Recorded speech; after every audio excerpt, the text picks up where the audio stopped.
Shalom warga kerajaan Allah, sungguh sukacita yang luar biasa jika saat ini Anda bisa bergabung dalam ibadah online Rock Ministry TV. Agar Anda dapat mengikuti ibadah dengan lebih nyaman, mari siapkan segala peralatan terlebih dahulu. Pastikan device dan koneksi internet Anda berfungsi dengan baik. Siapkan waktu khusus untuk beribadah tanpa gangguan, hormati hadiratnya dengan sikap hati yang benar. Melalui ibadah ini, kami percaya Anda akan mengalami kasih dan kebaikan Tuhan yang mengubahkan hidup Anda. Warga kerajaan, selamat beribadah. Tuhan Yesus memberkati.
Selamat sore Bapak Ibu yang terkasih dalam Tuhan, warga kerajaan Allah yang diberkati Tuhan. Sore hari ini mari kita bersuka cita sebab Tuhan baik atas hidup kita. Mari saya undang untuk kita berdiri bersama-sama. Kita akan membaca firman Tuhan yang terambil dalam Efesus 3 ayat 20 dan 21. Kita baca bersama-sama, inilah firman Tuhan bagi kita semuanya, umat yang dikasihinya. 3, 2, 1. Bagi Dialah yang dapat melakukan jauh lebih banyak daripada yang kita doakan atau pikirkan, seperti yang ternyata dari kuasa yang bekerja di dalam kita. Bagi Dialah kemuliaan di dalam jemaat dan di dalam Kristus Yesus turun-temurun sampai selama-lamanya. Yang percaya katakan amin. Beri sorak-sorai buat nama Tuhan dimuliakan. Engkau Tuhan agung, dimuliakan Tuhan di tempat ini. Terima kasih Bapa untuk kasih karunia-Mu, anugerah-Mu yang melimpah bagi kami Tuhan. Terima kasih untuk kesempatan hari ini Tuhan. Dan kami nyatakan bukan kuat gagah kami Tuhan. Kami menghampiri tata kasih karunia-Mu, melainkan karena Roh-Mu Tuhan yang membimbing kami. Sampai detik ini, kami mempersembahkan hidup kami kepada-Mu Tuhan. Di dalam nama Yesus, kami bersyukur kepadamu Tuhan. Haleluya, haleluya, amin. Silakan duduk Bapak Ibu yang terkasih dalam Tuhan.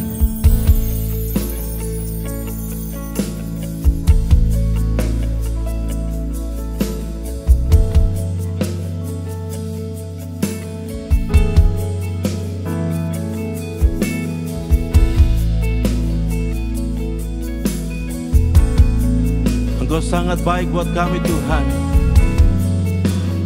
Kami agungkan Engkau Yesus Tuhan. Ku pandang kemuliaan-Mu,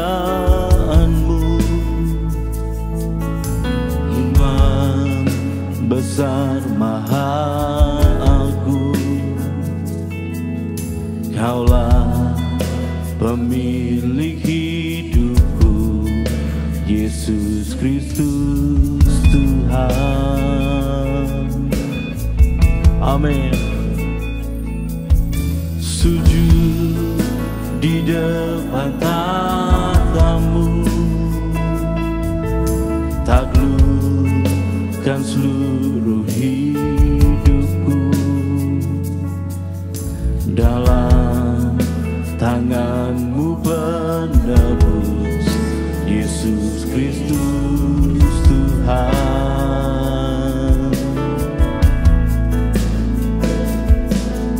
Tiada satu pun yang luput dari karya kasih-Mu yang mulia.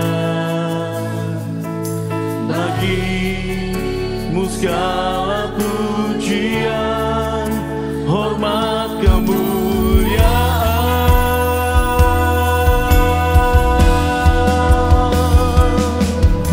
Engkau Tuhan ku tinggikan, yang bangkit dan menang, Yesus Kristus Tuhan. Raja mulia dan luhur, berkorban bagiku. Selamatkan jiwaku.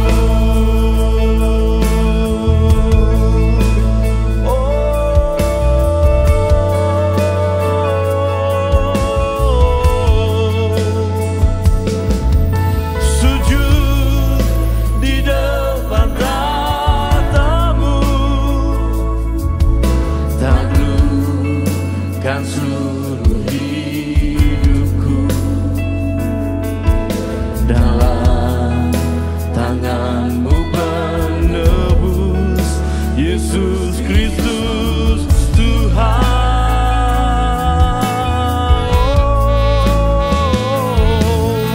Tiada satu pun yang luput dari karya kasih-Mu yang mulia.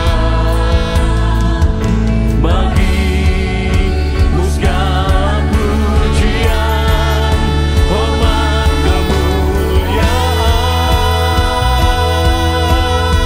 Yesus Tuhan,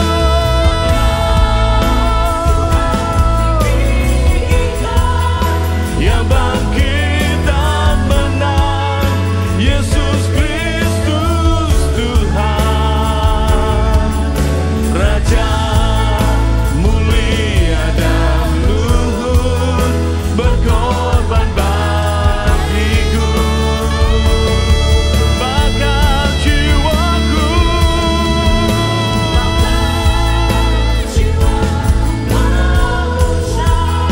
menyembah Sang Raja, Yesus Kristus Tuhan. Kekal sempurna kuasa-Mu, agunglah karya-Mu.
firman Tuhan, Engkau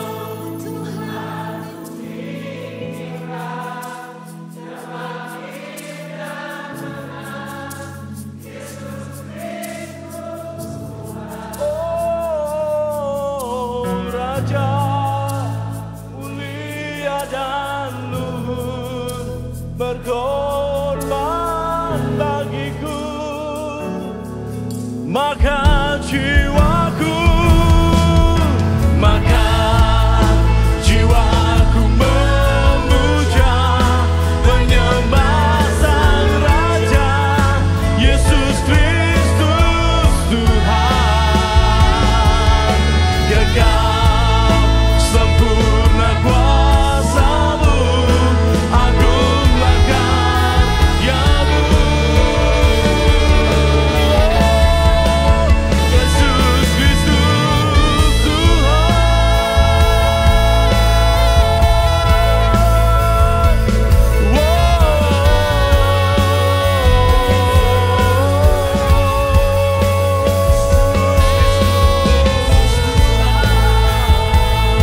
terima kasih, jiwaku bersorak bagimu Tuhan.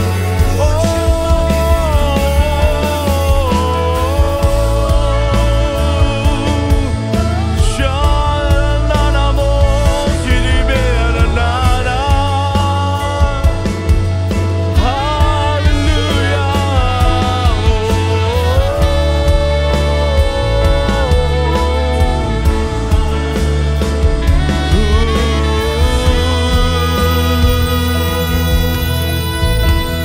Terima kasih Tuhan. Terima kasih Tuhan. Kami bersyukur Tuhan, Engkau membebaskan kami, memilih kami, menguduskan kami, dan Kau muliakan kami Tuhan. Maka jiwa kami bersorak bagimu Tuhan. Terima kasih. Terima kasih.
Maka jiwaku pun memuji-Mu.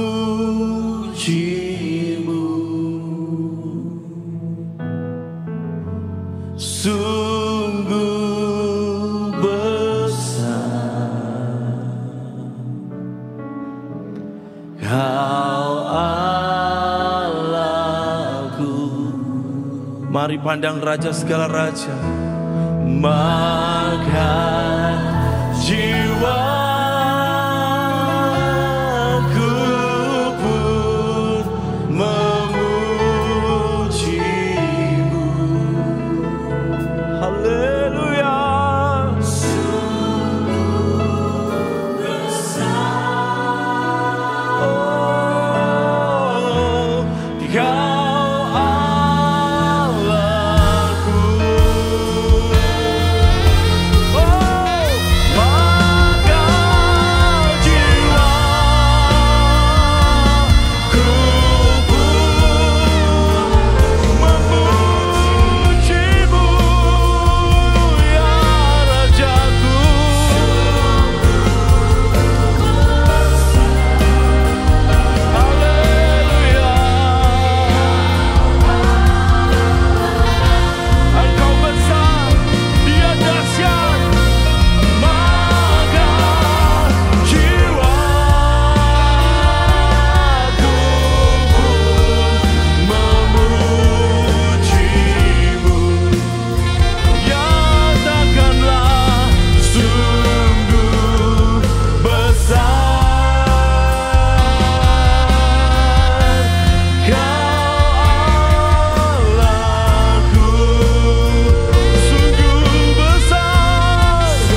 bersuka karena Dia Tuhan Maha Besar bagi kita semuanya. Amin. Bahkan seluruh umat manusia memuji dan menyembah Dia. Come on. Hey.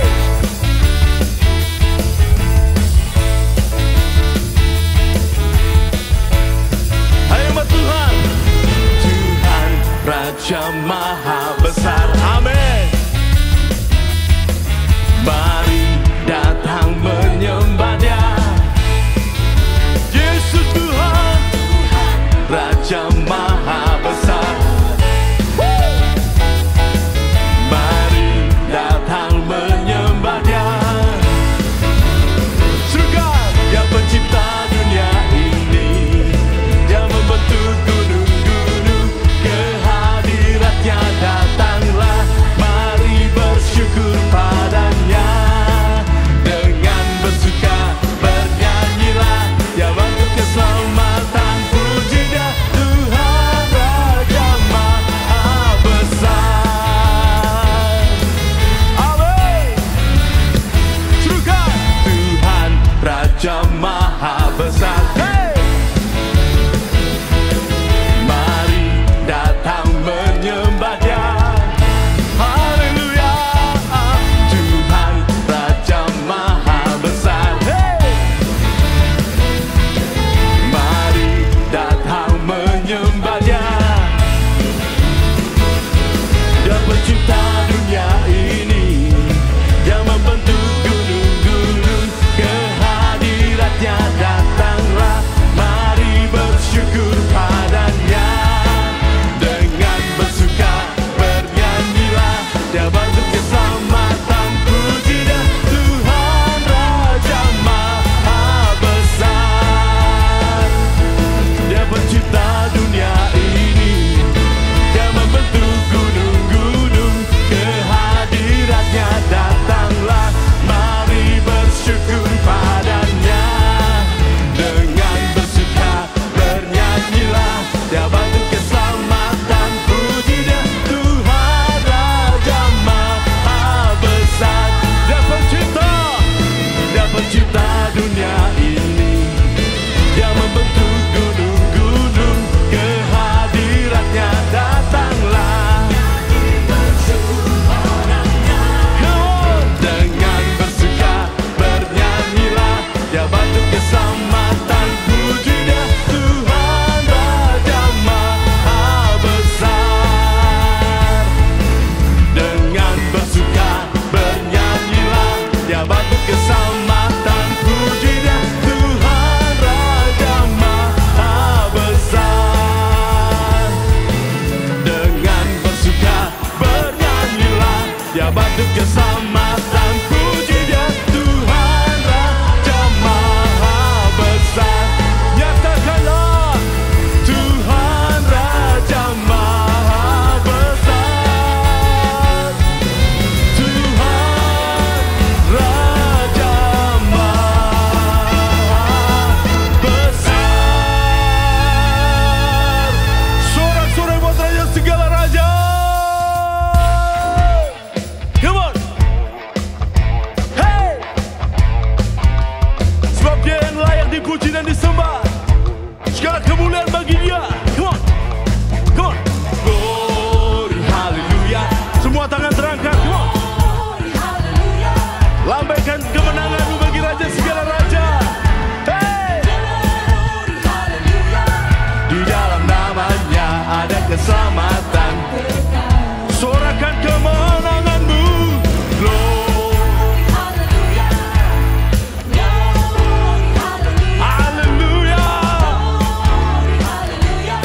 Hey.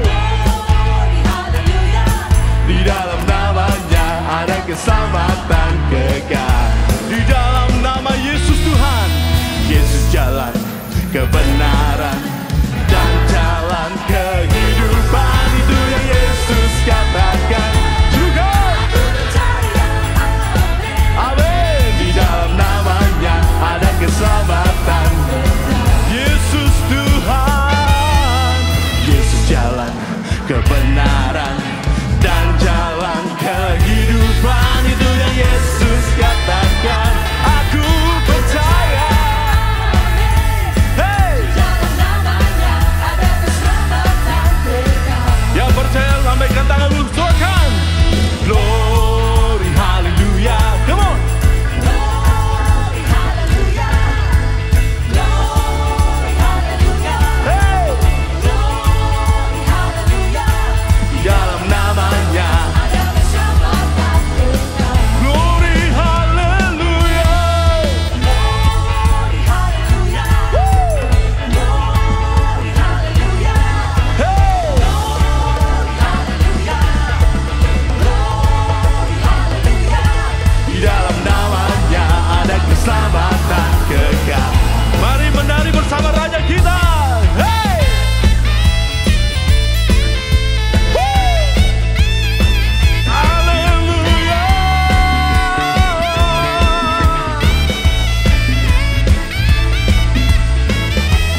setiamu Tuhan.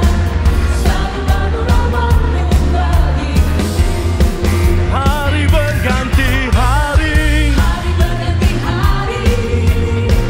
tetap kulihat kasih-Mu tak pernah berakhir di hidupku. Tuhan Yesus baik. Come on. Haleluya. Angkat jempol kita semua. Tuhan Yesus baik. Amin. Lebih tinggi lagi berkata segala raja. Hey. Tuhan Yesus baik. Come on. Sungguh amat baik untuk selama-lamanya. Tuhan Yesus baik. Yesus baik. Sungguh amat baik untuk selama-lamanya. Tuhan Yesus baik dari selamanya, dari selamanya, untuk selamanya, sampai selamanya, lamanya. Tuhan Yesus baik.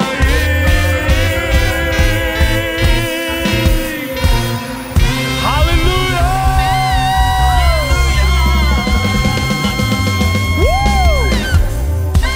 Haleluya. Sebelum duduk, kasih tos kanan kirinya. Tuhan mengasihimu, Tuhan baik untuk kamu dan saya. Haleluya, haleluya. Terpujilah nama Tuhan. Silakan duduk Bapak Ibu yang terkasih dalam Tuhan.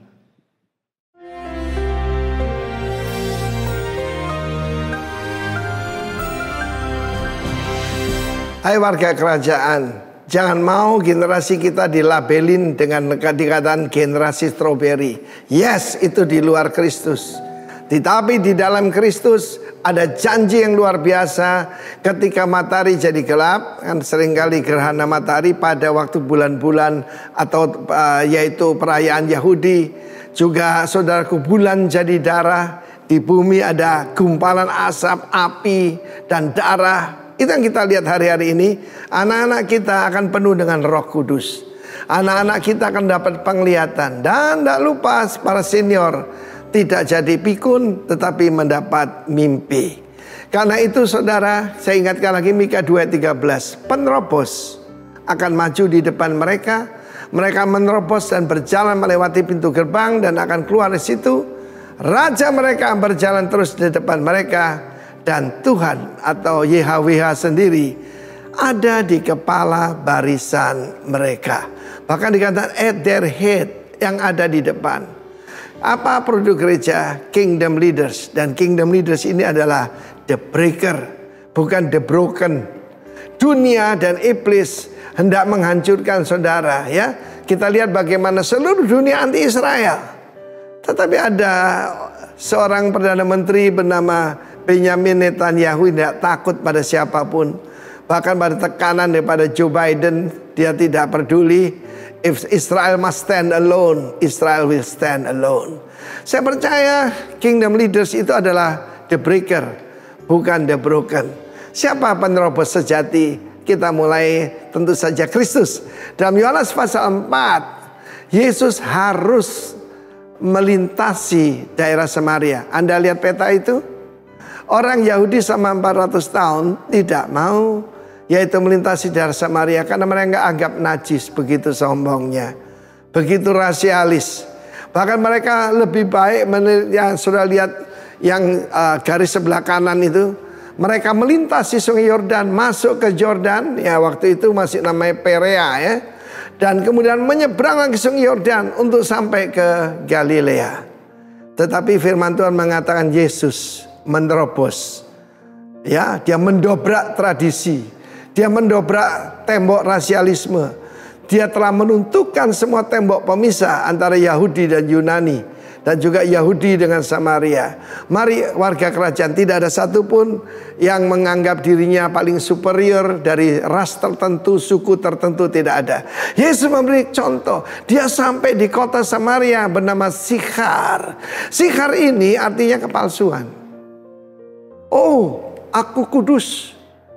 Masa aku pergi ke kota kepalsuan dan di sana dia bertemu seorang wanita. Nanti saya akan ceritakan dalam episode berikutnya yang dalam catatan sejarah gereja, terutama gereja ortodoks, bernama Potini.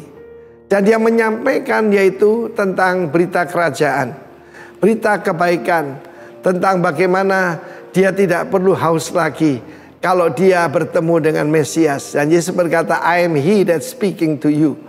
Akulah dia yang berbicara. Yesus mereveal himself kepada wanita ini.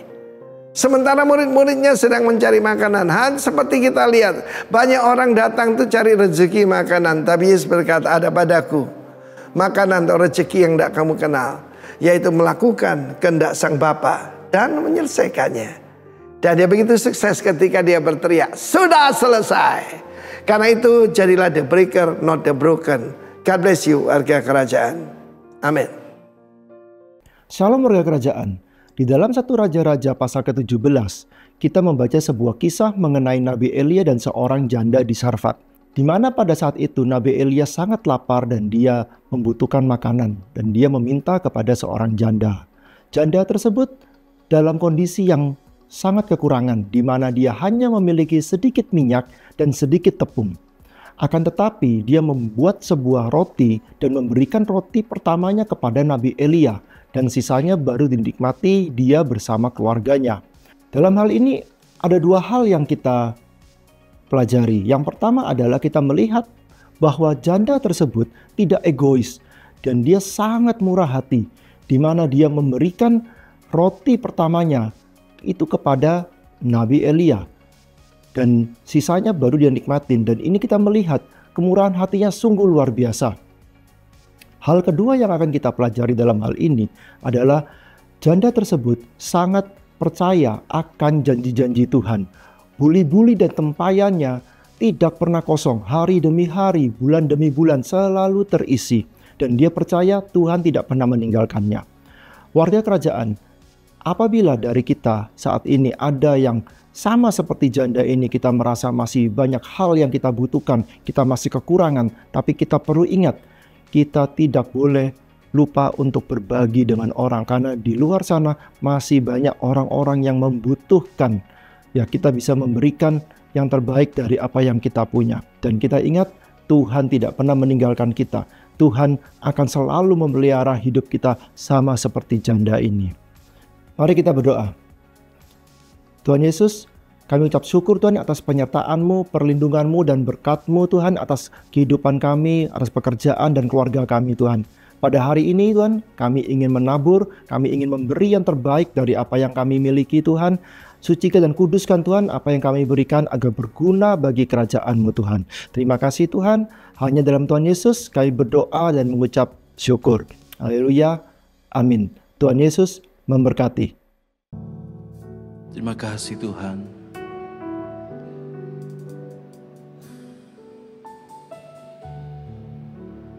Kasih-Mu, kebaikan-Mu melimpah atas kami semua Tuhan. Terima kasih Bapa. Kami memuji-Mu Tuhan selamanya. Yesus, Kau sungguh baik. Yesus, nama-Mu indah. Yesus, ku cinta Kau selalu. Ku tinggikan, ku agungkan selamanya. Yesus, Kau sungguh baik. Yesus, nama-Mu indah. Yesus, ku cinta Kau selalu. Ku tinggikan, ku agungkan selamanya. Ku mau memuji-Mu, ku selalu puji-Mu. Ku mau menyembah-Mu, ku selalu sembah-Mu. Kau yang layak terima semua pujian, kemuliaan hanya bagi Tuhan.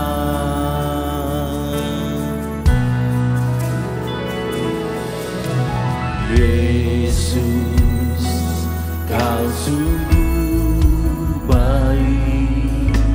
Yesus, nama-Mu indah. Yesus, ku cinta Kau selalu. Ku tinggikan, ku agungkan selamanya. Ku mau memuji-Mu, ku selalu puji-Mu. Ku mau menyembah-Mu, ku selalu sembah-Mu. Kau yang layak terima semua pujian, kemuliaan hanya bagi Tuhan. Ku mau memuji-Mu, ku selalu puji-Mu. Ku mau menyembah-Mu, ku selalu sembah-Mu.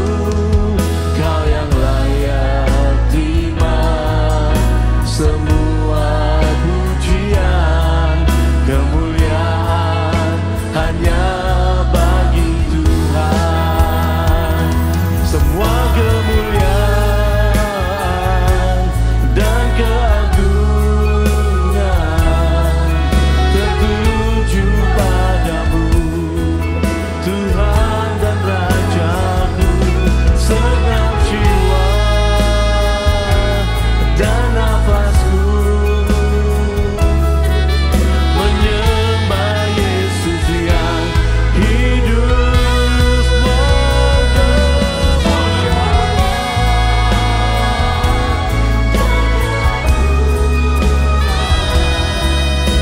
tertuju padamu, Tuhan dan Rajaku. Segenap jiwa dan nafasku menyembah Yesus yang hidup.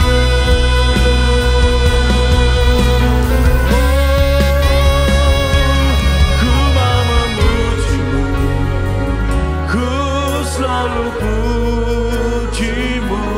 Ku mau menyembah-Mu, ku selalu sembah-Mu. Kau yang layak terima semua pujian, kemuliaan hanya bagi Tuhan. Ku mau memuji-Mu, ku selalu puji-Mu. Ku mau menyembah-Mu, ku selalu sembah-Mu.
di dalam-Mu. Hanya Kau Yesus kuatku. Ku percaya, ku aman jalanmu.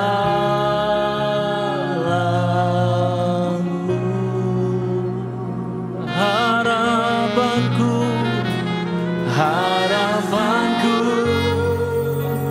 di dalam-Mu.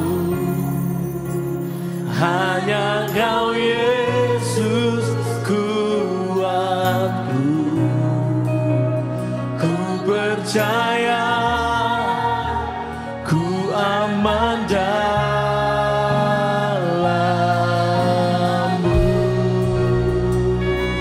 Oh, tak pernah gagal rencana-Mu.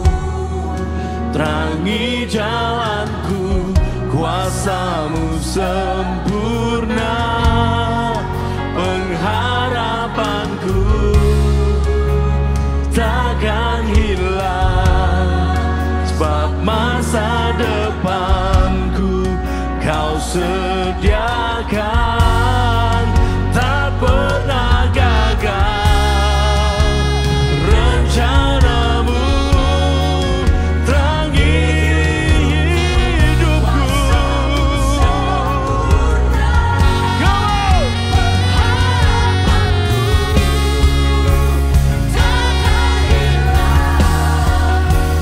Masa depan ku dalam-Mu. Tuhan, harapanku di dalam-Mu, Yesus. Sungguh ku percaya.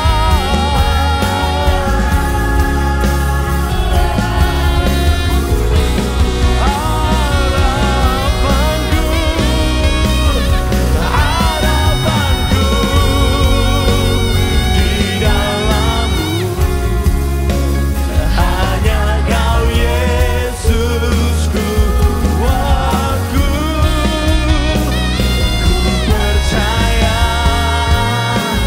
ku aman dalam-Mu. Sungguh ku percaya, ku percaya.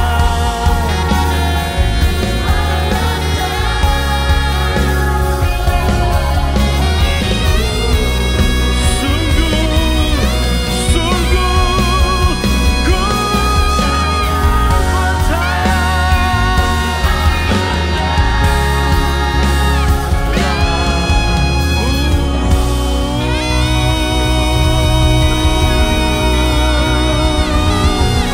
Yesus Tuhan.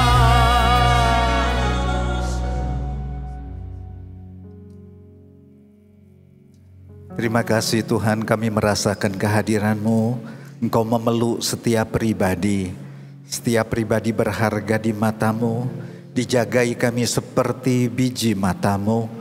Disayangi kami setiap melewati lembah-lembah kekelaman bayang maut sekalipun Engkau ada di sana. Di puncak-puncak keberhasilan pun Engkau memagari kami untuk kami tidak terjatuh dan berbuat yang sia-sia. Terima kasih Bapa yang baik. Terima kasih Yesus untuk kemenangan salib-Mu, kebangkitan-Mu membangkitkan spirit kami sore ini. Dan terima kasih untuk Roh Kudus yang menghiburkan setiap perjalanan kami dengan nyanyian baru di hati. Kami rindu haus lapar akan sabda-Mu, buka mata hati kami untuk mengerti betapa dalam, panjang, lebar, tinggi hikmat-Mu. Dalam Kristus kami bersyukur. Umat Mesiani katakan, amin. Shalom Bapak Ibu. Ya. Tetap tegar dan kuat dalam iman ya. Untuk orang-orang tua tetap mengasihi Tuhan, mendidik anak-anak dengan pola asuh yang indah, karena mereka juga biji mata Tuhan dan punya prospek untuk masa depan. Penting untuk mendidik anak dengan inteligensi quotient dan hikmat firman, dengan emotional quotient yang ilahi, dengan emosi Allah supaya anak-anak punya kecerdasan emosi menghadapi tekanan, badai kehidupan, polemik-polemik di tempat kerja, di jalan, begitu ya saudara. Dan jangan lupa untuk terus mengasah anak-anak untuk dengan skill, soft skill. Sekarang sedang digalakkan, ya sedang santer-santernya di dunia pendidikan. Didiklah anakmu di samping guru-guru dengan program akademiknya, sainsnya, tapi untuk orang tua, dirimu menjadi wakil Allah yang mengukir masa depan anak, bukan?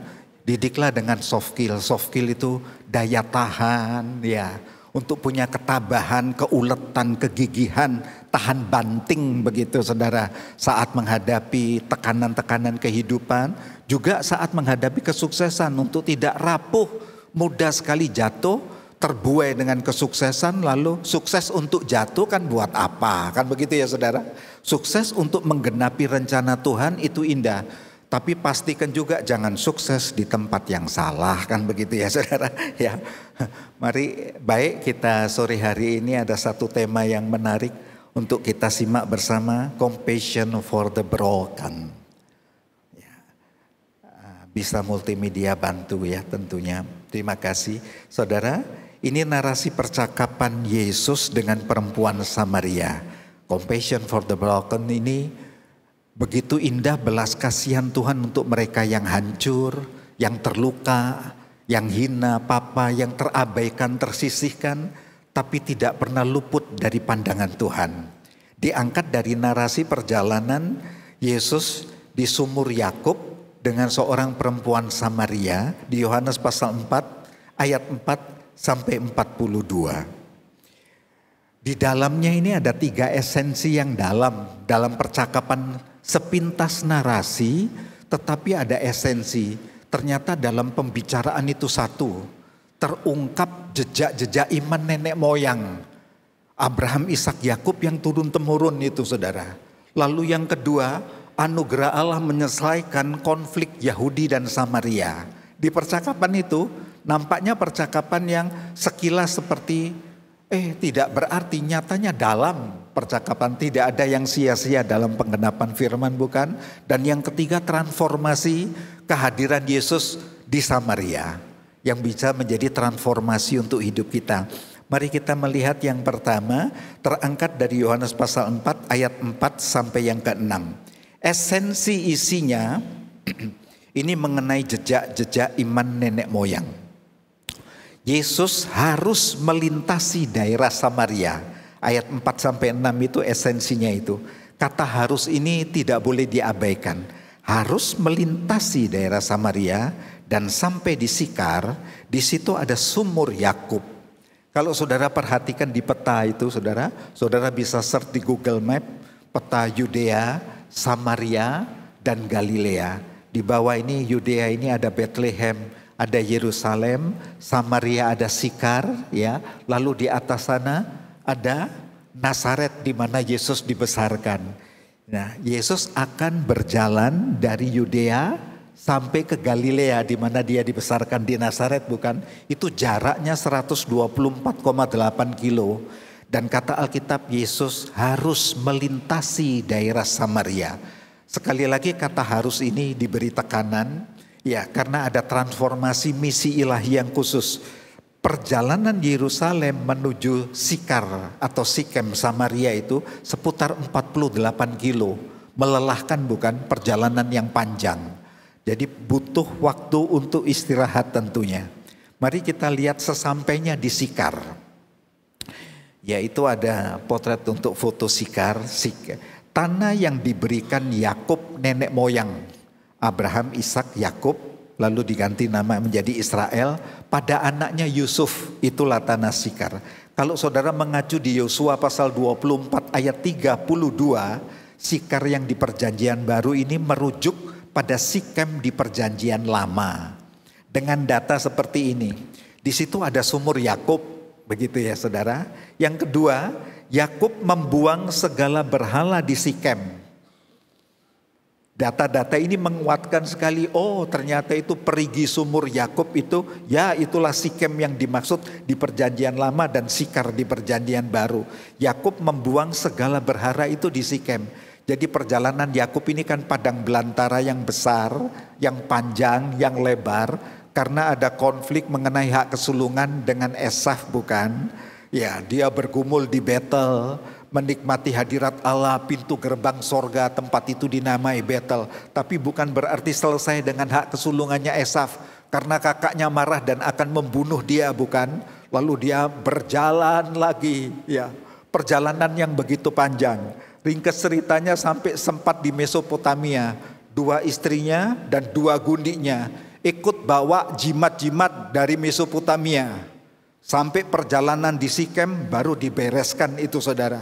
Dan begitu indah perjalanan ini karena Allah menyelesaikan konfliknya Yakub dengan kakaknya Esaf yang rencana untuk membunuh dia soal hak kesulungan, soal hak waris itu, saudara. Allah yang menyelesaikan sampai mereka bertemu dan rangkul-rangkulan saling menangis. Jadi begitu indah. Banyak hal hikmatnya yang indah, artinya banyak hal Tuhan bisa menyelesaikan waktu saudara akrab intim dengan Tuhan. Membangun mesbah dengan Allah, Allah akan selesaikan itu. Selesai itu tiba di Sikem, dia berkata, Tuhan begitu baik dalam perjalanan kita yang panjang, bukan? Aku telah diperdamaikan dengan kakakku Esaf. Ya, jadi sekarang, hai istriku, gundik-gundik kamu bawa jimat-jimat dari Mesopotamia bawa sini. Itu dibuang, diberesin di Sikem, saudara. Lalu tulang-tulang Yusuf, ya anaknya Yakub, bukan? Perdana Menteri yang di Mesir di masa Firaun itu, waktu meninggal sudah berpesan kepada anaknya, besok ini tanah Mesir bukan tempat pemakamanku, kuburkan aku di Sikem, begitu. Karena itu tulang-tulang Yusuf dibawa dari Mesir, dikuburkan di Sikem, saudara. Yosua dan umat Israel memperbaharui perjanjian iman dan ibadahnya pada Tuhan Allah Israel juga di Sikem. Keren, bukan? Jadi apa yang Tuhan ukir itu tidak ada yang sia-sia dari nenek moyang. Ini Yosua setelah mengalahkan Yeriko loh. Terus punya pengalaman yang gagal dan penuh air mata. Setelah benteng yang begitu hebat bisa diruntuhkan dengan kedahsyatan Tuhan. Melawan kota Ai yang begitu kecil, lengah dia. Ya. Tadinya barisan imam yang ada di baris depan dan sangkakala, sekarang menggampangkan. Akhirnya dibuat malu oleh tentara musuh, menjadi pelajaran besar dalam perjalanan. Ringkas ceritanya, akhirnya Yosua memeriksa diri banyak hal yang terjadi di kawanan domba-domba Israel itu, dan dibuat pertobatan, transformasi pertobatan. Itu terjadi di Sikem. Aku dan sekeluargaku akan beribadah tetap kepada Allah Abraham, Ishak, Israel, Yakub itu. Begitu. Bagaimana dengan kamu, hai umat? Mereka tertelungkup bersama membuat pengakuan, kami juga sama tetap, begitu. Itu terjadi di Sikem. Jadi apa yang terjadi di perjalanan nenek moyang ini tidak ada yang sia-sia. Sekarang Yesus harus masuk ke Samaria untuk bertemu dengan perempuan Samaria untuk transformasi. Jadi satu mata rantai yang tidak putus, bukan? Ya, pesan firman Tuhan, ini pesan firman Tuhan. Jejak-jejak apa yang sudah dirintis oleh nenek moyang kita, orang tua kita tidak akan pernah berlalu sia-sia. Karena itu pesan firman Tuhan, teladan jejak-jejak iman, pertobatan, pola asuh, kesaksian hidup orang tua, nenek moyang kita, itu membuka jalan kehidupan iman, pertobatan, kesaksian anak cucu kita. Tangkap ini ya saudara, pesan ini ditangkap. Di Ibrani 11 kalau saudara lihat tokoh-tokoh iman, mau mulai dari Henok yang bergaul karib dengan Allah 365 tahun, akrab dengan Tuhan dan tidak ditemukan jenazahnya diangkat. Abraham, Ishak, Yakub, tokoh iman, bapak orang percaya, terus bergerak ke Yusuf, terus bergerak Elia, Musa dan seterusnya. Saudara tangkap, tidak ada yang sia-sia. Semua mata rantai, apa yang ditinggalkan teladan jejak-jejak iman itu membuka pintu anugerah datang kepada saudara dan saya untuk sore hari ini. Namun sebaliknya, rusaknya keteladanan iman, pertobatan, kesaksian hidup orang tua sama nilainya rusaknya generasi. Akan lahir generasi galau. Mau itu pakai istilah generasi X, mau Y, mau Z begitu. Mau nanti double Z silakan. Tetapi kalau patronnya, ya rusaknya keteladanan iman, pertobatan, kesaksian hidup orang tua yang menjadi wakil Allah melukis masa depan generasi itu rusak, selesai sudah itu generasi. Akan generasi yang galau, bingung arah hidup, gagal fokus tujuan, identitasmu apa? Buram. Bingung selfie aja saudara, jiwanya merana, gak tahu kemana, begitu. Menjadi catatan, karena itu hikmat keteladanan iman untuk sore hari ini. Orang tua adalah representatif Allah. Orang tua adalah wakil Allah yang melukis masa depan anak, yang memberikan rasa aman, kasih yang tulus murni, keteladanan karakter, integritas identitas diri, identitas ID yang sejati, begitu ya. Prospek hari depan yang berarti bagi anak-anak. Ini hikmat keteladanan iman untuk sore hari ini. Orang tua adalah representatif Allah, wakil Allah yang melukis masa depan anak, yang memberikan rasa aman pada anak, kasih yang tulus, pengorbanan yang murni tanpa menuntut pamrih itu, keteladanan karakter Kristus di dalam anakmu, identitas diri yang sejati itu saudara, lalu prospek masa depan yang berarti bagi mereka. Haleluya. Pelajaran yang kedua, tadi jejak-jejak iman yang pertama. Anugerah Allah menyelesaikan konflik Yahudi dan Samaria. Yesus berkata kepada perempuan itu setelah perjalanan 48 kilo yang panjang, berilah aku air minum. Lalu perempuan Samaria itu menjawab, masakan engkau seorang Yahudi minta minum kepadaku seorang Samaria? Sebab orang Yahudi tidak bergaul dengan orang Samaria. Saudara tahu Yudea, Samaria, Galilea. Mereka rela tidak menginjak tanah Samaria, memutar di pinggir dari sungai Yordan. Tidak mau nginjak tanah. Ini tanah najis. Tanah orang-orang bangsa kacau-kacau. Sekalipun kita satu nenek moyang, tapi kacau-kacau ini. Ya kawin campur ndak karu-karuan ini, ndak tahu ini darahnya darah campuran apa ini, begitu kurang lebihnya begitu kalau diomong hari-hari. Jadi sampai nginjak tanah nggak mau. Jadi waktu tahu Yesus seorang Yahudi dengan ciri-ciri khasnya, seorang rabi begitu ya, datang ke perempuan Samaria minta air minum, langsung perempuan itu bilang, masakan kau seorang Yahudi minta air minum daripadaku seorang Samaria? Ya, ini ada historinya saudara. Tahun 930 Raja Salomo meninggal. Kita tahu sebelumnya masa kejayaan Salomo yang hebat selama masa 40 tahun masa pemerintahannya, kaya dengan hikmatnya yang luar biasa ya, keputusan-keputusan bijak. Ya saudara bisa baca di Amsal Salomo itu bukan, dan kitab Pengkhotbah. Satu kesayangan Salomo pada waktu itu, ya di samping hikmatnya yang luar biasa dan limpah-limpah, dia juga terlalu limpah dengan istri saudara. 700 istri, 300 gundi. Terlalu banyak itu saudara, sangat terlaluan. Maaf ya, permisi bicara seorang dewasa. Kalau Salomo itu haus akan seks, satu hari satu dia, itu butuh 3 tahun untuk kembali ke perempuan yang pertama. Coba nalar aja. Kata Alkitab, dicondongkannya hati Salomo kepada berhala-berhala dari perempuan-perempuan yang dia nikahi itu. Tapi kebaikan Allah, misi Allah belum selesai, jadi karunia-Nya masih terus berjalan. Tapi Salomo karakternya bengkok. Akhirnya dia di kitab Pengkhotbah pun berseru dengan menjerit, sia-sia di bawah koyong langit ini sia-sia. Nah ringkas cerita, setelah Salomo meninggal tahun 930, kerajaan Israel langsung pecah. Jadi benih perpecahan itu sudah ada di dalam kerajaan Israel. Di tengah bengkok hatinya Salomo. Begitu meninggal tak pecah menjadi kerajaan Israel Utara. Ada 10 suku di sana dengan ibu kota Samaria. Kerajaan Israel Selatan 2 suku di sana dengan ibu kota Yerusalem. Ringkas ceritanya, tahun 721 sebelum Masehi, kerajaan Asyur yang tidak jauh dari wilayah Yudea, Samaria, Galilea, Set di sebelah Irak utara sini, ini saudara lihat Asyur.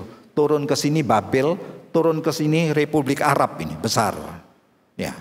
Kerajaan Asyur memperlebar kekuatan sayap wilayahnya. Dia hajar ke wilayah kerajaan utara yang 10 suku itu. Didudukinya di sana, saudara. Setelah direbutnya, dia bawa masuk suku Kasdim, suku Kuta orang Babel, suku Hamad orang-orang Suria, Damaskus, yang wilayah-wilayah sekitar dari wilayah Yerusalem itu, saudara. Ya, orang Sefarwaim itu orang-orang Syria. Bawa masuk ke Samaria, diaduk jadi satu di sana. Ya. Terjadilah perkawinan campur akhirnya di dalam itu. Terjadilah perleburan adat istiadat. Next berikutnya, ya. Ritual penyembahan Taurat dan berhala campur jadi satu. Lahirlah ini. Ini pernah suara dari Pak Timotius Arifin di Suara Gembala, sitir ini dengan baik, saudara. Itu orang-orang yang bertopi-topi merah, berjubah-jubah putih, ini campuran dari orang Samaria, ya, yang beribadah yang terjadi sinkritis. Taurat dicampur dengan kekuatan adat istiadat, termasuk berhala-berhala leluhur mereka masing-masing. Gak karu-karuan, saudara. Atas hal ini orang-orang Yahudi Yerusalem merasa muak. Wilayah selatan itu lihat utara di Samaria itu, kamu ini kacau banget. Kamu 10 suku loh. Kok bisa ambiar begini bentukmu, nggak karuan? Ya, kamu tidak memeliharakah kekuatan nenek moyang kita Abraham, Ishak, Yakub? Gimana ceritanya kamu kok seperti ini? Gitu, saudara. Itu yang memang strategi dari kekuatan dari luar untuk dicampur baurkan supaya benang merah Israel itu putus. Tapi yang di kerajaan selatan terjaga. Suku Yehuda itu terjaga, lalu melahirkan sampai ke Daud itu ya, sampai akhirnya penggenapan Mesias. Itu kan Yehuda yang terpelihara itu, saudara. Jadi satu-satunya kekuatan benang merah yang tidak putus di muka bumi ini, kekuatan darahnya Israel. Silsilah yang tidak putus yang tertulis di Alkitab Anda dan saya itu. Dahsyat itu, saudara, dahsyat. Tiongkok tempo lalu hampir mengikuti jejak ini. Dinasti Qing, Ming, Tang, Sang, Sung dan seterusnya itu, saudara. Hormat kakak 13, hormat kakak 14. Lalu terjadi gunting-gunting dalam lipatan ambiar sekarang. Gak ada sudah. Tapi benih Israel tidak sama sekali. Semua dalam perencanaan Tuhan. Dari benang merah perjanjian lama sampai baru tidak ada yang putus. Itu kedahsyatan. Sekalipun tentara Masyur, balik lagi, sekalipun tentara Asyur, Babel pernah hajar habis-habisan, campur adukkan supaya hilang. Itu yang saudara dengar beritanya. Oh, 10 suku kerajaan utara, suku Israel yang hilang. Ya ini ceritanya. Oleh Asyur dicampur baukan, diaduk. Lalu yang ada di Samaria diangkati, dibuangi ke Arab, dibuang ke Irak bagian utara, dibuang ke Damaskus, dicampur-campur pokok. Benar-benar akhirnya berita 10 suku yang hilang itu, saudara, terburai begitu ya, saudara. Sebaliknya orang Samaria gantian melihat orang Yahudi terlalu eksklusif, taat akan Taurat tapi munafik begitu. Kamu punya norma, kamu punya hukum, tapi kamu suka menghakimi. Kamu sendiri tidak mampu mentaati Taurat dengan unggulnya. Sebab 10 hukum yang tertulis gagal satu, cacat untuk semua. Jadi tidak ada satu orang pun bisa menggenapi Taurat. Hanya Yesus datang yang bisa menggenapi Taurat. Lalu dengan hukum kasih karunia-Nya mengangkat kita yang terkena oleh hukum dosa, Taurat kematian itu dimerdekakan. Hanya Yesus yang bisa. Di sana, saudara. Kembali lagi orang Samaria juga sakit hati. Sebelum Raja Salomo ya meninggal dan akan membangun bait Salomo itu ya, saudara. Sebelumnya itu kan terjadi itu masa pemerintahan yang masa keimamatan imam besar Imam Eli yang didaulat 40 tahun dan mengambil keputusan-keputusan penting. Orang Samaria yang 10 suku itu sakit hati karena Imam Eli hidupnya buruk. Bersama anaknya Hofni Pinehas meracuni mesbah Allah di bait Allah. Lalu dia mengambil pola hidup kafir. Asr yang menyambut tamu dipilih yang cantik-cantik, lalu dia bergaul, terjadi persundalan, perjinahan di dalam bait Allah. Dilihat semua itu. Samaria sakit hati, kamu merasa eksklusif, kamu memelihara Taurat, tapi buktinya imammu itu rusak. Imammu korup gitu, keras. Habis dua ini tidak bisa ketemu sudah. Yang satu nyacati kamu itu bangsa campur-campur, gado-gado, nano-nano, nggak tahu karuan. Ya, yang satu bilang so eksklusif, kamu sendiri munafik menghakimi ini itu, lihat imammu juga nggak becus, wah, dan lain-lain, saudara. Ya, lalu orang Samaria membangun bait suci di Bukit Gerizim itu, membangun sendiri. Di dalam sejarah kurang lebih tahun 127 sebelum Masehi, orang-orang Yahudi menghancurkan bait Allahnya orang-orang Samaria. Gemes, kamu punya bait Allah di Gerizim, memangnya Allah Israel mau disembah? Model bangsa kacau-kacau kayak kamu. Diruntuhkan lagi bait Allah di Gerizim. Tambah sakit hatinya panjang. Begitu ceritanya, saudara. Menjadi pelajaran, kalau kondisi gini siapa yang menyelesaikan? Hukum bisa? Norma-norma, tatanan hukum baik untuk tatanan, tapi penyelesaian konflik akar-akar dalam yang begitu pahit, akar dosa, bisa? Gak mampu. Gak ada yang bisa selesaikan itu. Kita butuh anugerah. Karena itu kata Alkitab, Yesus harus masuk Samaria. Kata harus itu gak boleh hilang. Pesan firman Tuhan, hanya oleh anugerah. Nah, ketemunya di sini. Kita berbagai latar belakang, suku, bangsa, bahasa, adat istiadat diperdamaikan dalam pelukan kasih sayang Bapa Sorgawi. Itu hanya oleh anugerah yang bisa mempertemukan Yakub dan Esau. Begitu ya saudara. Akar-akar kepahitan yang begitu dalam, akar-akar dosa yang bisa cabut sampai ke akar-akarnya hanya anugerah di dalam Yesus salib dan kebangkitan. Lain tidak. Karena itu Rasul Paulus dengan lantang di Kolose pasal 3 ayat 11. Tidak ada lagi orang Yunani, tidak ada lagi orang Yahudi, orang bersunat atau tidak bersunat, orang barbar itu primitif yang biadab itu, atau orang Skit pengembara, itu wilayah-wilayah lahirnya di daerah Iran itu. Pengembara yang suka berperang itu saudara. Budak atau merdeka, tetapi Kristus adalah semua dan di dalam segala sesuatunya. Wah, keren Rasul Paulus bikin terobosan besar. Padahal Rasul Paulus kan seorang Yahudi tulen, ahli Taurat tulen.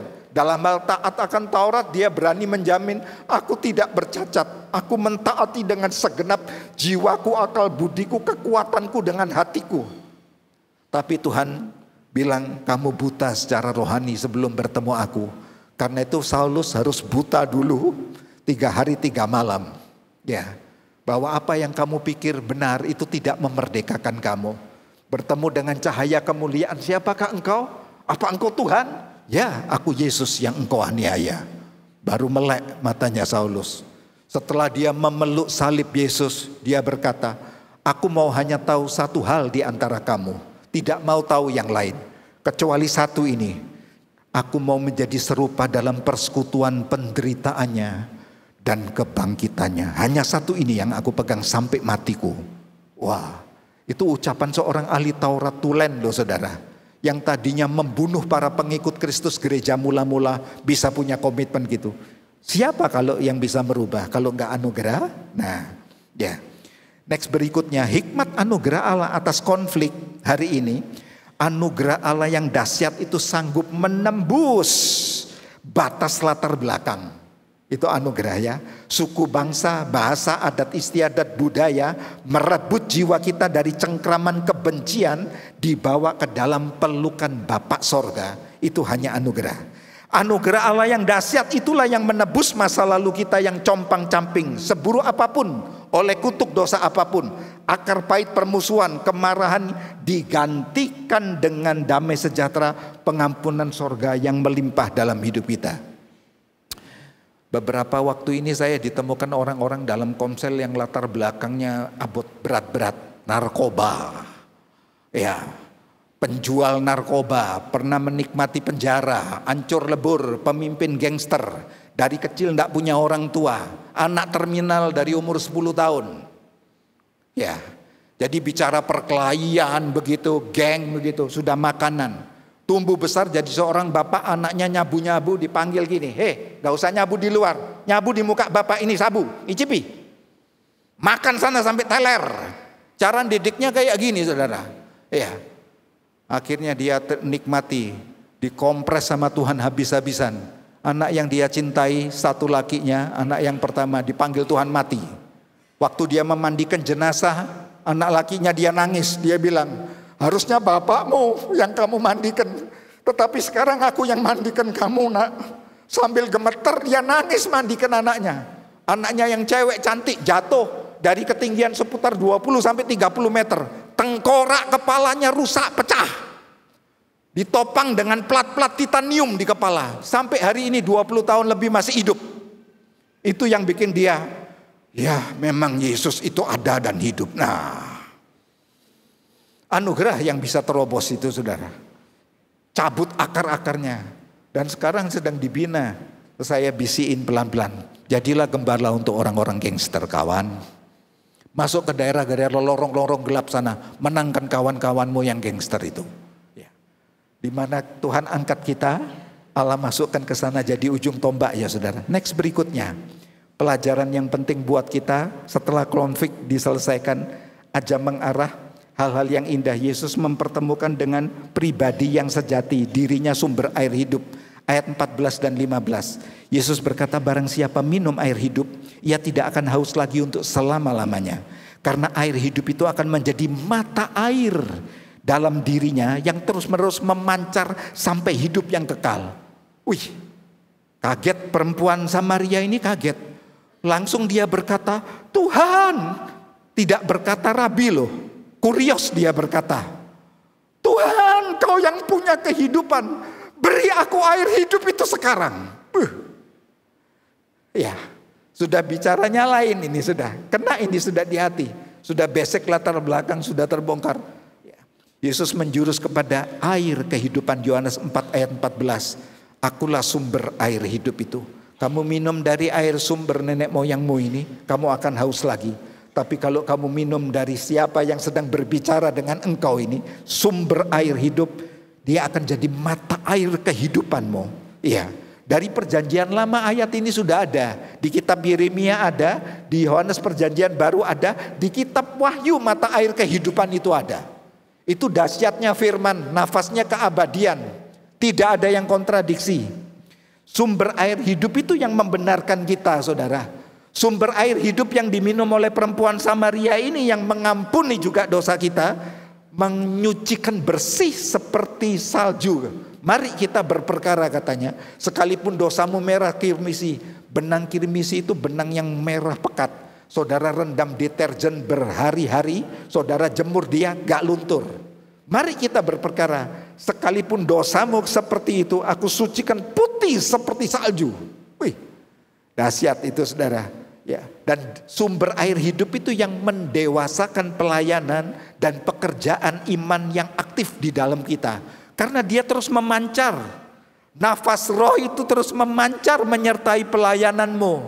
Ya, dari seorang believers meningkat kepada seorang disciple, bukan? Dimuridkan, dilatih, matetes kata Alkitab, dilatih, dimuridkan. Ya, indah, dipatutkan langkah-langkahnya, diberi ajaran. Kalau orang Yahudi bilang dari rumah kitab menjadi anak Taurat disahkan 12 tahun, dibimbing oleh Rabi sampai 30 tahun menjadi soferim, seorang ahli kitab. Pembelajaran harus seperti itu. Jangan pembelajaran Alkitab yang separuh-separuh. Belajar tekun cinta firman, baca firman, bedah kamus Alkitab. Di Google Map kan sudah banyak, di Google kan sudah banyak, saudara, petunjuk-petunjuknya dan bisa dibongkar. Maksudnya Google di download, saudara bisa aplikasi kamus Alkitab, itu kaya sekali. Kamusnya Jim Strong di sana banyak sekali. Arti kata disiplin seorang murid, lalu dia bedah lagi, matetes, banyak sekali. Gratis itu, download cuma-cuma. Belajar supaya penyajiannya berkualitas, komsel saudara makin tumbuh. Dia yang mendewasakan pelayanan dan pekerjaan iman. Iya. Next berikutnya saudara lihat karya keajaiban air hidup ini.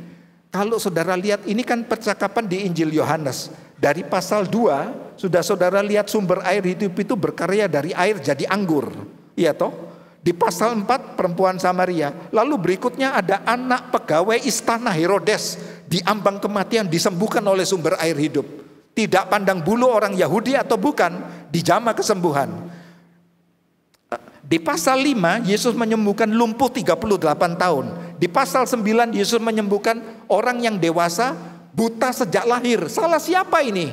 Kok buta sejak lahir? Apakah kena kutuk dari kandungan? Yesus bilang bukan salah siapa-siapa. Bukan salah anak ini, juga bukan salah orang tuanya. Tetapi supaya kemuliaan Allah dinyatakan, jadilah kamu lihat, melek. Artinya apa yang dipandang oleh masyarakat itu kena kutuk 38 tahun lumpuh. Sampai dewasa buta terus. Dianggap masyarakat Yahudi itu kutuk sudah. Kutuk tidak bisa. Diangkat kutuknya dalam sekejap oleh sumber air hidup yang sama. Saudara, lalu dia membangkitkan Lazarus di pasal 11, lalu dia juga memenuhi jala dengan ikan di pasal 21. Artinya mau memberikan makna, sumber air hidup itu untuk jadi jawaban semua elemen kehidupan. Sampai kematian dan kebangkitan. Betapa dahsyatnya itu. Ini yang diperhadapkan ke perempuan Samaria. Bagaimana tidak terjadi transformasi, kan begitu ya saudara. Hikmat untuk sumber air hidup sore hari ini. Hidup dalam kutuk dan dosa seburuk apapun, Yesus Kristus yang mati dan bangkit, sumber air hidup itu sanggup mengampuni, menyucikan, menciptakan baru dan memelihara Anda. Hidup segelap apapun hingga lembah bayang maut kematian sekalipun, Yesus Kristus sumber air hidup sanggup mengangkat Anda dari lubang kubur dan mengkotai Anda dengan kasih setia dan anugerah. Beberapa hari ini kami baru mendoakan seorang mamah di rumah sakit Bali Med, 83 tahun. Namanya Mama Sri. Paru-parunya buruk, ginjalnya berfungsi tinggal 10%. Dokter berkata ini bahaya. Segera untuk cuci darah. Sekali cuci darah tek langsung drop, saat habis. Langsung masuk ruang ICU, dingin. Kondisi tangannya sudah melingkar begini. Kondisi koma. Ya. Anak-anaknya nangis berhimpun, Hendy begitu ya. Nangis di sana, aduh mama. Mama ini suka masak dan suka kasih orang-orang yang lapar. Mama ini. Ya. Terus kami bilang sama anak-anak, ikhlas ya kalau mama dipanggil pulang ngangguk. Tapi kalau mama hidup juga happy bukan? Bisa diterima dan dirawat, disayang bukan? Ngangguk. Oke. Sekarang seperti 4 orang yang mengangkat tandu untuk orang yang lumpuh. Kita anak-anaknya minta belas kasihan Tuhan. Karena di ruang ICU hanya 2 orang belum masuk, saya sama si Hendy yang laki. Saya pegang tangan yang dingin. Tuhan, bersatu hati bersama anak-anak. Kami memohon belas kasihan-Mu. Sumber air hidup itu mengalir malam ini atas mama di jam besuk itu. Antara jam 5 jam 6 itu saudara. Ya, sore ini atas mama. Dalam nama Yesus mengalir atas seluruh peredaran darahnya. Tiba-tiba tangannya gerak. Tek. Si Hendy sudah ngangkat tangan gini merem. Kan gak boleh ribut. Saya ketik. Hen. Sadar mama. Sambil kita ngelus. Merem, masih kondisi koma saudara, antara separuh mulai sadar itu proses gitu. Bola mata sementara melem, jalan kiri kanan kayak wiper aja saudara ya. Tet ya. Selesai itu amin kan tidak bisa lama-lama. Suster terima kasih untuk merawat Mama Sri ya. Kami pamit dulu. Malam saya dapat telepon, saya pikir berangkat. Gak taunya waras saudara. Melek mama itu. Wah ya. Lalu dia ngajak ngomong perawat, aku lapar, aku minta makan. Wah 83 loh, gak pikun. Besoknya ya kondisi dipantau 1 hari sehat. Langsung hari berikutnya cuci darah yang berikutnya kami datang lagi. Lihat 3,5 jam cuci darah, ketawa-ketawa dia. 83 tahun gak ada pikunnya. Cerita dia mana siapa datang disebutkan satu-satu. Waduh ya. Kami mau buka komsel di rumahnya ini. Kan keren saudara. Ya toh, ini Jawa Baru. Pelan-pelan. Latar belakangnya unik. Pernah bermain kartu tarot. Pernah nyimpen keris-keris jimat. Mama tua ini saudara. Tapi di jamaah Tuhan yang begini. Loh, seperti Yakub bukan? Lalu pemberesan jimat-jimatnya di Sikem. Tes, selesai. Buka komsel di rumah Bapak Yakub. Nah gitu saudara. Ya, anugerah Tuhan bisa ngangkat kutuk itu. Nah, lalu ada yang spesifik untuk pribadi. Berikutnya sekarang transformasi untuk pribadi. Ayat 16 sampai 18. Yesus berkata, tiba-tiba putus begitu ada ceritanya. Pergi, panggil suamimu dan datang ke sini. Loh, ini cerita apa salah ini ayat ini ya? Ketikanya Dicerita di atas sumber air hidup, Yahudi Samaria, tahu-tahu loh pergi kok panggil suami. Nah, ini Yesus menyentuh transformasi untuk kepribadian. Perempuan Samaria itu berkata, aku tidak punya suami. Yesus berkata, tepat katamu bahwa engkau tidak mempunyai suami, sebab engkau sudah punya 5 suami, dan yang ada sekarang padamu bukanlah suamimu. Ini rumus konseling yang hebat ini, saudara. Kalau saudara masuk program S2 untuk konseling, ini dipelajari sebagai rumus konseling yang dahsyat. Tidak ada kata-kata penghakiman apapun, tapi tidak memburamkan fakta data yang ada. Keren bukan? Yesus tidak, aku seorang nabi, engkau menipu aku bukan? Kamu punya 5 suami, tidak ada kalimat itu. Tapi faktanya dibongkar, 5 suami kamu punya, dan yang sekarang ke-6 pun bukan suamimu juga, begitu, dibongkar. Tapi kalimatnya ini kalimat konseling pastoral untuk satu misi pemulihan begitu. Saudara lihat perempuan Samaria ini berikutnya berada di titik terendah kehidupan. Dia tanpa taatan Taurat, dia tahu Samaria, ya. Dia merasa tidak berharga, tidak dikasihi, terhakimi, terhukum, kelelahan dan kehilangan arah tujuan. Dia tahu imam keluarga. Di Mazmur keluarga, Mazmur 128, tahu dia, ya. Tapi dia ada di posisi, aku lelah Tuhan, aku capek. Aku cari figur tapi aku nggak dapat. Hidup tanpa sosok figur. Kalau aplikasikan dalam dunia sekarang, ya tanpa sosok figur suami yang abai, suami yang tanpa komitmen. Ya ini konteks suami ya saudara, konteks wanita bijak ada di Amsal 31. Ya bukan berarti ini menelanjangi suami, bukan. Ini memang di konteks suami.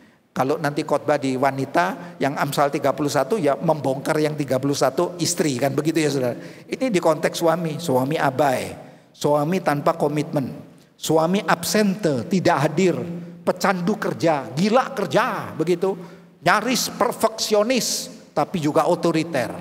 Jadi di kondisi yang kelelahan ini yang disentuh oleh Yesus.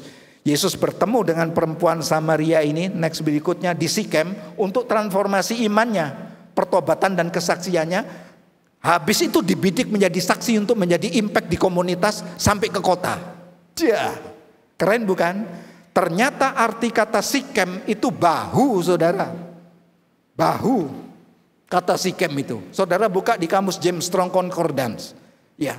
Dia mengikat tulang selangka dan belikat di bahu untuk mobilitas dan kestabilan. Saudara lewat jalan-jalan kecil, jalan setapak, bahu saudara akan bergerak. Naik kendaraan ya. Dia memang fungsinya untuk mengikat kekuatan otot lengan, penuh sel-sel syaraf untuk keseimbangan mobilitas dan stabilitas tubuh.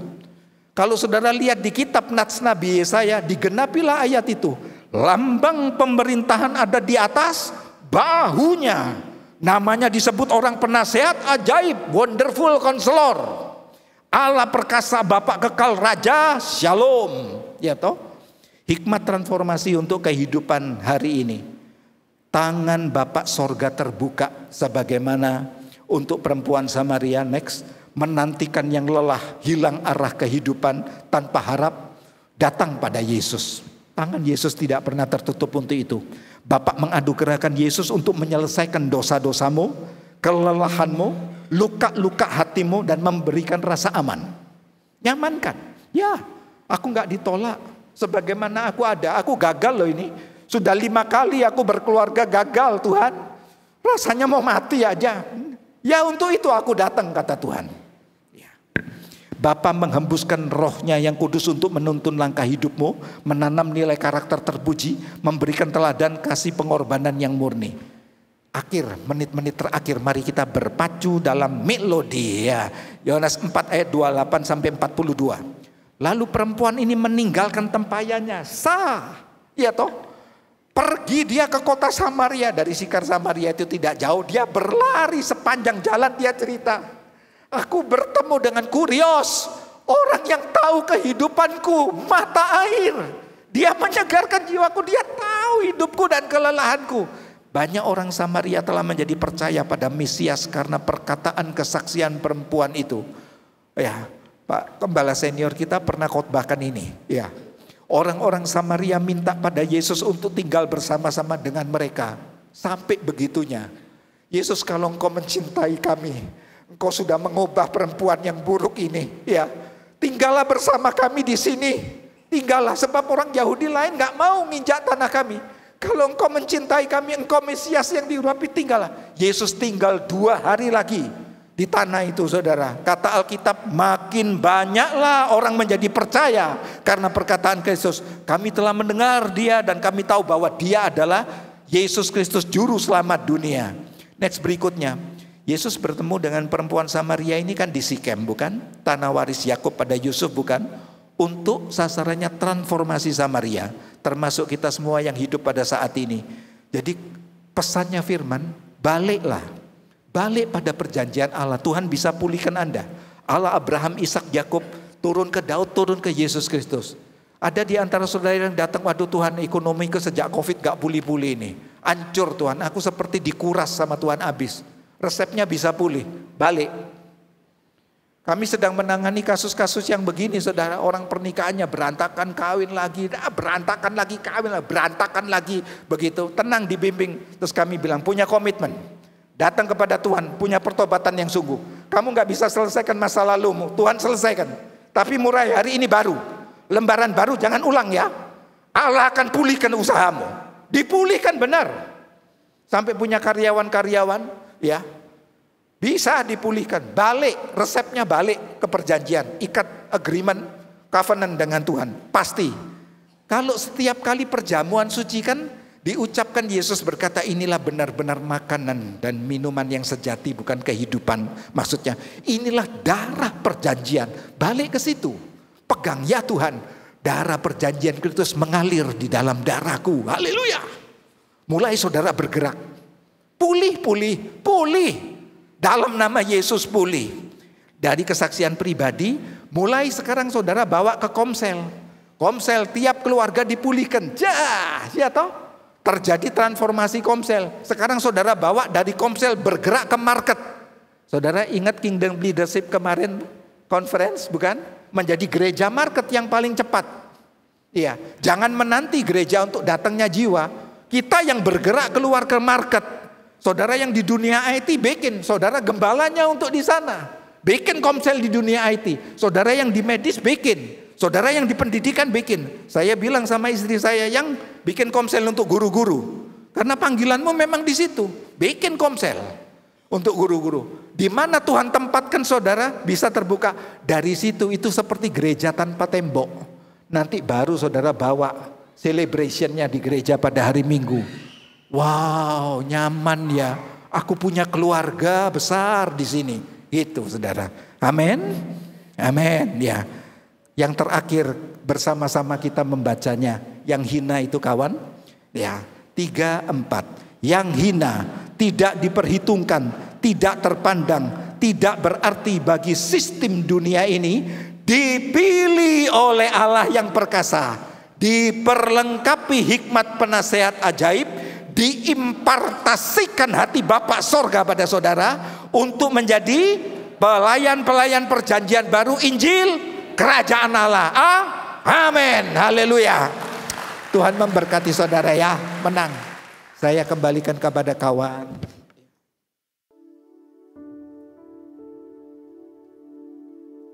Dengan hormat saya undang semua untuk bangkit berdiri.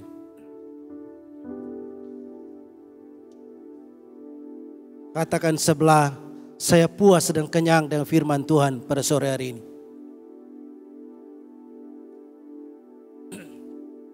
Mari kita berdoa. Kami mengucap syukur Tuhan. Bulan ini kami dipelihara oleh Tuhan. Kalau kami ada sore hari ini di hadapan-Mu, bukan sekedar kami datang, tetapi malam hari ini kami sungguh diperlengkapi dengan kebenaran firman-Mu. Kami dikenyangkan, dipuaskan, supaya kami hidup di dalam.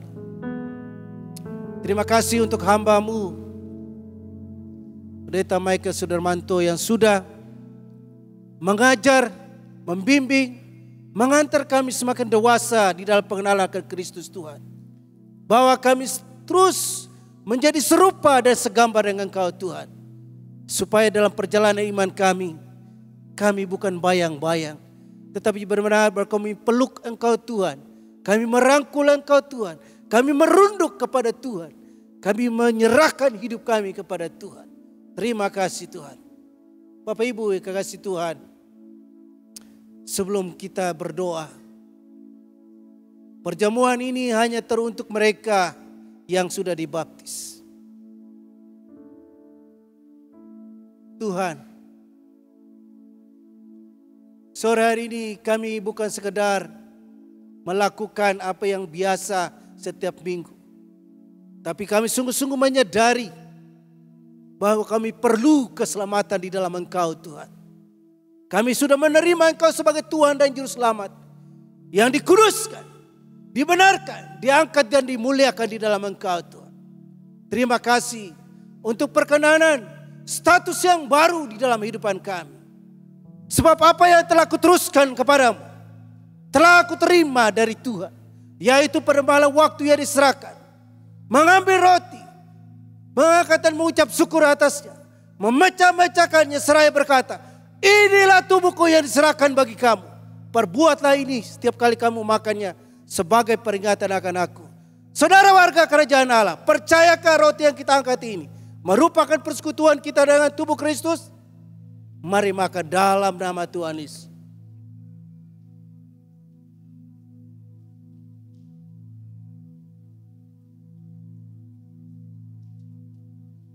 Mari kita angkat cawan.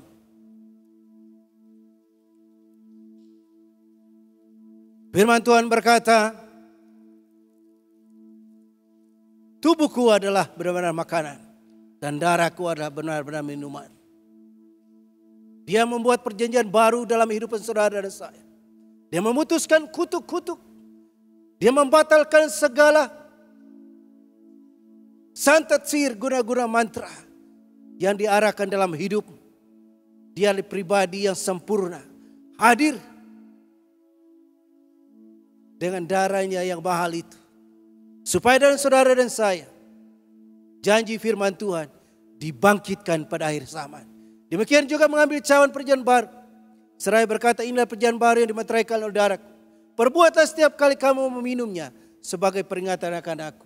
Saudara warga kerajaan Allah yang telah ditebus oleh Kristus Tuhan, percayakah anggur yang kita angkat ini merupakan persekutuan kita dengan darah Kristus?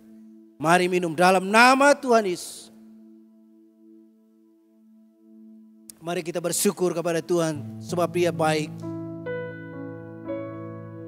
Haleluya.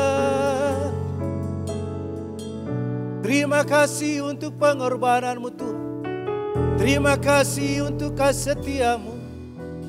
Terima kasih anugerahmu melimpah. Terima kasih atas anugerahmu yang kau curahkan dalam hidup. Haleluya. Terima kasih Tuhan. Terpujilah Engkau Allah yang mulia, kekal sampai selama-lamanya.